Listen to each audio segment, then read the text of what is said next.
About a week ago, in a couple of days, 2026 World Cup kicked off in the USA, and I must say, I don't know about you, have been watching it, and it has been a phenomenal competition so far. Right, some beautiful goals have been scored, just some wonderful moments, and you can just feel the hunger in the air. You can see that there are certain people or certain young players who are trying to make a name for themselves, and this is the stage to do it, baby. The World Cup. I'm gonna be real with you. I have no idea where I am going with this video. But what I did is I watched some of the games, I watched some of the highlights. I said, you know what? Let me try and cherry pick and hand pick some of those players that I have never heard of and just kind of present them to you guys to see if maybe we should do like a further scout report to see if they might be a good shout to join Manchester United. You know, we can all dream. Let's dream. Let's be let's be armchair scouts today. Because like it's all good and well watching all of these stars perform, doing all the things that we expect of them. You know, Haaland opened his account, got 2 goals, Kylian Mbappe 2 goals, freaking Kane 2 goals, a little man by the name of Lionel Messi got himself 3 goals, his very first hat trick in a World Cup, and I'm so happy for him because this is his swan song. We're still yet to see what Cristiano Ronaldo does. We wish him luck, all right? It's all good and well watching these players, but what about the unsung heroes? What about the ones who are on the come up? That's what we're looking at today, man. If you're interested in it, a like, comment, don't forget to subscribe, and we're just gonna get into it, have some fun with this one, and stick around for the end because I think I got, in my humble opinion, a gem of a player that I've thrown onto this list. Just a quick one before we get started. I based my scouting criteria around looking for centre mid, looking for a striker, and looking for some fullbacks. All right, cool. Just bear that in mind. So the first player that we're going to look at is a player from South Africa, centre mid, by the name of Teboho Mokoena. Right?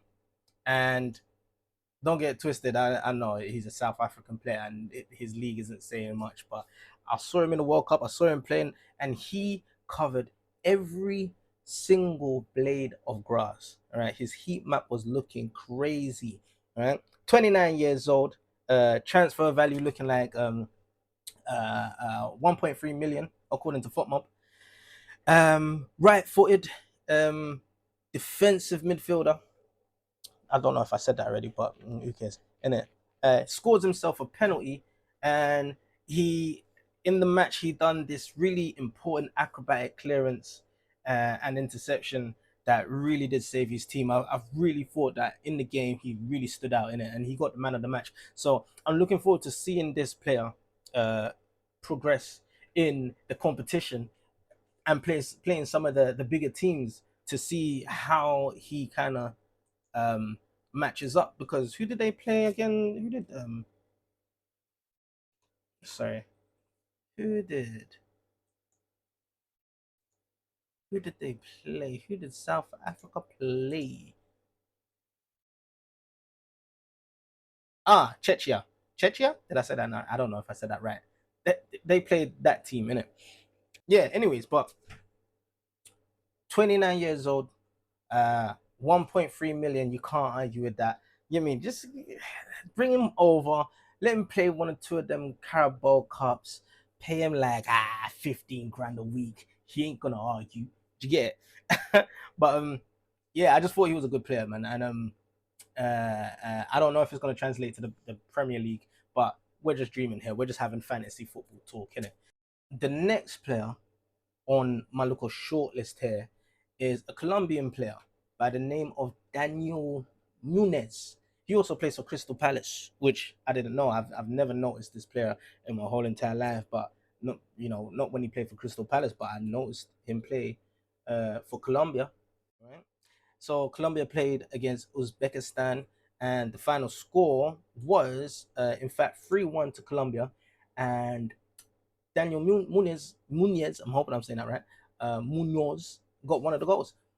Um, But from what I saw, he was just making some spectacular runs to go. Um, had two passes into the final third and had a 75% duel rate. So it just lets me know that there's a player there. There is a player there, and I do feel like we need to strengthen both of our fullbacks. I don't think it's just a left back thing alone. I don't think we can just rely on Delo or Mazraoui. I like both of these players, particularly Mazraoui, but I think you want more of a specialist in it. And I don't know if Tyler Adams is the guy, but we're just having fun. Fuck it. The next three players are all from the same country. And this country here, they are actually playing their socks off. They're playing like they are trying to win it. And if they win it, I don't know what that would mean for football. But that team is the USA. All right. They are hosting this thing and they are letting the world know that this is their home. Don't play with us. Now, granted, they haven't come across or come up against any substantial competition yet, but the way they're playing, the way they are flowing, it's just looking crazy to me, innit? So I highlighted three players from this team that I think, um, in my eyes, they're just looking really, really good. So the first player is one that we might all know, plays in central defensive midfielder, and that is Tyler Adams. Yeah, Tyler Adams, man, he's doing really good, right? So 27 years old, about 23 million valuation. That's what. Oh, it's just so you know, Tyler Adams from Bournemouth. That Tyler Adams. Um, I've never noticed him either. When playing for Bournemouth. I mean, I've noticed them, but I've never been like Tyler Adams, right? But he just really marshaled the midfield, like very defensive minded. From what I've seen in these two games, his heat map was crazy. Like again, just all over the pitch, just everywhere. All over the center of the park, just doing what he does. Right. There was a moment where he demonstrated some twinkle toes at the edge of the box, but the goal was disallowed. Right. He kind of I think he assisted the goal, but it was disallowed. But yeah, man, Tyler Adams. Tyler Adams. I didn't think I'd ever say this, but Tyler Adams. Let's do this. Let's go. Innit? Maybe not. Yes. Just throwing it out. There's some fringe players, innit? Let's do this, man. Why not? We're having fun. The next player that really caught my eye is another American player who plays wing back or right back or full back. I think he plays on both sides, left back and right back. And also, according to FootMob, he's also played right wing, which is awesome. Right wing, right mid, right wing back, right back, and left back. So we love a versatile player at Manchester United. And not only that, right? This player, as well as the other two after, uh, these last three players, I actually am serious about um their prospects of being Manchester United players. The others, we're just having fun. We're just talking about it and whatever, right? But this player here is Serginho Dest, right? I think I said his name right. Serginho Dest, American left slash right back, 25 years old. Apparently, 17 million valuation. But I was watching him in this game, and again, really, really brave. A lot of trickery. Very forward thinking. Like he's definitely like an attacking threat, which is makes sense that he's even played right wing in it. Um, he'll take a shot with either foot. I think he did he score? No, he didn't score. Let me check my notes real quick. Yeah, no, so so versus Australia, there was a set piece play that led to him shooting, and the deflected shot that he took led to a goal in it. But it's just it wasn't deliberate, but it just shows how effective he can be in the game. Sometimes luck is a part of it, yo. And yeah, bro, if I watched him, I was like, actually, really like this kid, really like this guy. So yeah, that's one that I think we should look at, and I think that I'm probably gonna do like a deeper dive into him, see what he's about. I can tell you a little bit about him right now. It's like he's actually had a serious career in terms of the teams that he's been associated with, at least not in terms of like what he's the numbers he's put up, but because I don't quite know. But he started off his career at Ajax, right? That's where his youth career kind of was. That's where he done his thing, and then he moved to Barcelona. He went to Barcelona for a little bit, then done a loan at AC Milan, and then back to Barcelona, and now he currently plays for PSV. So just looking at that resume, you can tell that the bigger clubs identified that he is a talented player, innit? And I'm seeing it at the World Cup, innit? I'm really excited to see what else he does. Really excited. Cool. So the next player that I was looking at from the United States, I don't know if this is going to come to any surprise to anyone that has been watching it, but it is that striker, man, Balogun. I hope I said that right. I don't know if it's Balogun or Balogun, but Balogun. Let me just quickly. Florian. Not Florian. Folarin Balogun. Right. So I think he got 2 goals in the opening game. Let me actually. I don't know. I think he even scored in the most recent game.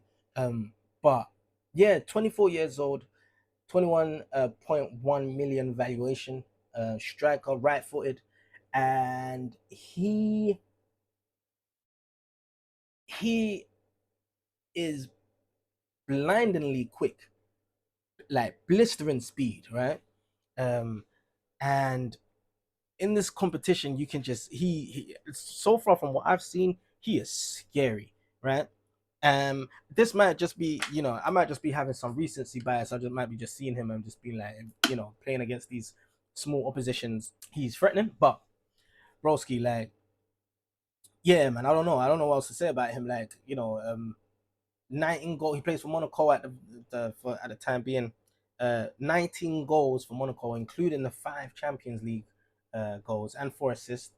And just looking at a price like 20 million, 21 million, like for a striker that looks like he's got some potential, only 24 years old, not even in the prime of his career or his playing career.